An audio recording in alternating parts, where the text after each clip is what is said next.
এটা একটি পুরনো কিন্তু অনেক গুরুত্বপূর্ণ প্রশ্ন। আল্লাহকে কে সৃষ্টি করেছে? নাউজুবিল্লাহ। এই প্রশ্নটি মৌলিক ভুল ধারণা লজিক ও ফলাসি থেকে আসে, আর ইসলামের দৃষ্টিকোণ থেকে এর শক্তিশালী জবাব আছে। নিচে বিস্তারিতভাবে ব্যাখ্যা করছি। ১. আল্লাহ সৃষ্টি নন, তিনি স্রষ্টা, ক্রিয়েটর, চিরস্তিত্বশীল, এটারনাল। কুরআন বলে, আল্লাহ সমুচ্চ, তিনি কাউকে জন্ম দেননি এবং তাকে কেউ জন্ম দেয়নি। গিয়ে সূরা ইখলাস ১-১-২-২-৩। মানে আল্লাহ অজন্মা, আনবোর্ন এবং অসৃষ্ট, আনক্রিয়েটেড। তিনি সবকিছুর সৃষ্টিকর্তা, কিন্তু নিজে কোনো সৃষ্ট জিনিস নন। ২. আল্লাহকে কে সৃষ্টি করেছে? প্রশ্নটাই ভুল, কারণ এটি সৃষ্টি জগতের নিয়ম আল্লাহর উপর চাপানোর চেষ্টা। এই প্রশ্নটি এমন যেন কেউ জিজ্ঞাসে, একটা ৩ কোণা বৃত্ত কোথায়? এটা নিজেই ভুল প্রশ্ন, কারণ বৃত্ত এবং ৩ কোণা একসাথে হতে পারে না।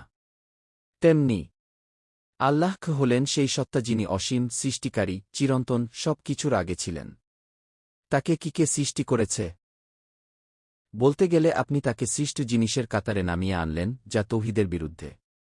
৩. নবী কি বলেছেন এই প্রশ্ন নিয়ে? সহিহ মুসলিম ১-৩-৪। রাসূলুল্লাহ বলেন, শয়তান তোমাদের একজনের মনে এমনও প্রশ্ন আনতে পারে, আল্লাহ সব কিছু সৃষ্টি করেছেন, তাহলে আল্লাহকে কে সৃষ্টি করেছে?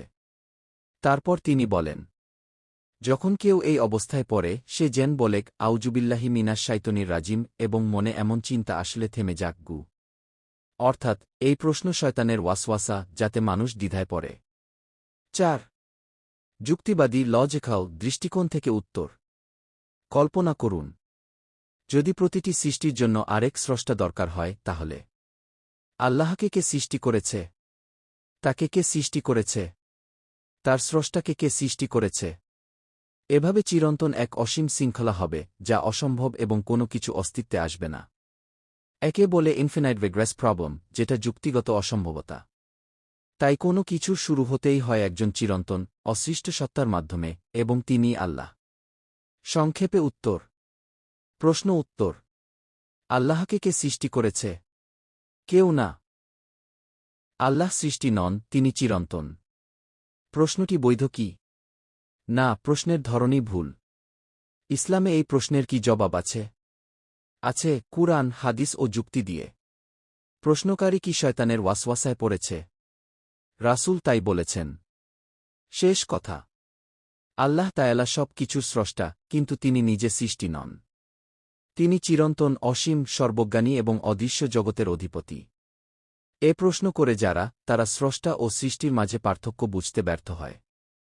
তাদের আপনি বলতে পারেন, যদি আল্লাহকে কেউ সৃষ্টি করত, তাহলে তিনিই আল্লাহ হতে পারতেন না। গি আপনি চাইলে আমি